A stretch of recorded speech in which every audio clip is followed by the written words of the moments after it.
Hey, what is up? And welcome to another episode of The Evolve. You know, while I was sitting down, I was listening to Kill Shot the other day, and I was thinking about some of the most craziest and some of the most savage diss that I've heard. I mean, currently right now, we are in diss track season. I mean, everything from MGK, Rap Devil, where he talked about Eminem's beards being weird and his old age and how he's actually trying to change, but he's staying himself. And then we have other diss from Eminem where he went at people like Bizino, and I did a video on that, and you can check out the whole that whole video. And he did a track on Ja Rule, and then he came back with Kill Shot, and then he had Kamikaze where he dissed a lot of people. Let's just say the world to keep this video short. But anyway, and then we have other diss tracks that had videos to them. There was one where who was it? Mariah Carey. She did a diss track way back then on Eminem. It was called Obsessed, where she portrayed Eminem, and she was basically saying that Eminem was obsessed with her. And there has been so many in history. And then there was some savage diss and lines in the whole Pusha T and Drake diss. There was a line where Pusha T was talking about and really attacking Drake's personality and Drake as a man. A baby's involved, it's deeper than rap. We talking character, let me keep with the facts. You are hiding a child, let that boy come home. And then you had some other killer lines in this beef where Drake talked about Pusha T and his life and his drug life and among other things. Man, you might have sold the college kids for Nike Mercedes, but you act like you sold drugs for Escobar in the 80s. So yeah, there has been some crazy diss tracks and diss lines. But today I want to talk about when diss tracks and when beef goes too far. Okay, so this diss and story, it comes from a DMV rapper named Ogmanman. Those of you all that's not familiar with the DMV side, that is actually the district, Maryland and Virginia. I was born and raised there, so I remember this story and I remember this whole beef. So basically, we had Ogmanman and we had Big Flock. Now, Big Flock, he was going at Ogmanman because, several different things. They had a lot of real life beef that is not even public, that we don't even know. But what we do know is that Big Flock had called Ogmanman a snitch and the police, and he called them fake. And then Ogmanman, he talked and he bragged about how he had slept with Big Flock's girlfriend. So there was a lot of heat and tension between the two. A lot of street beef, and they both had gangs and posses that hyped up everything. Then this is where it gets a bit crazy.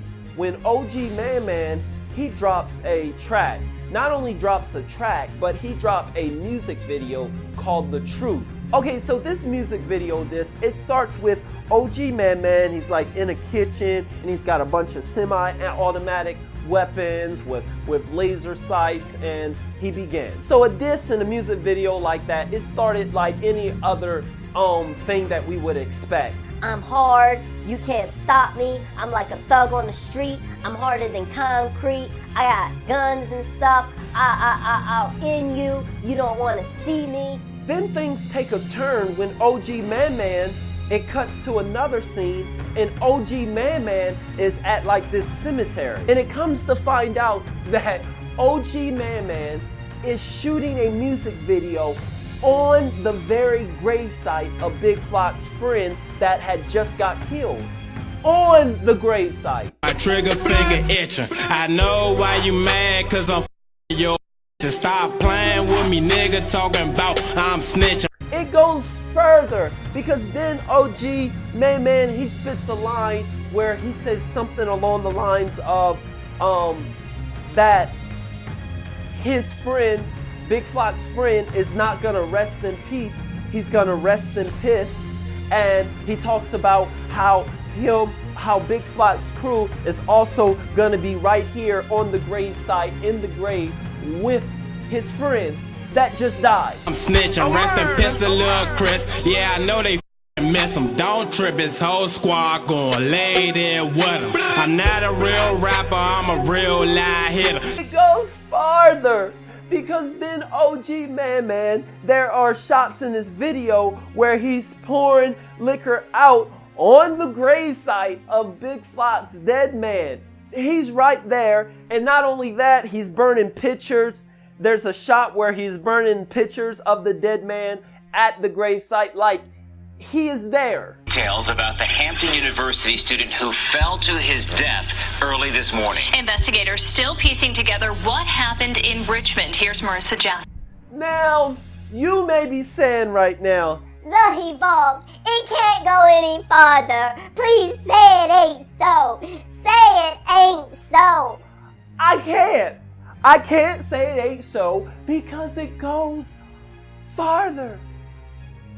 After a month or two of this video being out, Ogmanman had a chance to kind of squash it down and say, hey, maybe I went too far. It's all fun, love in the game. It's just the beef. No.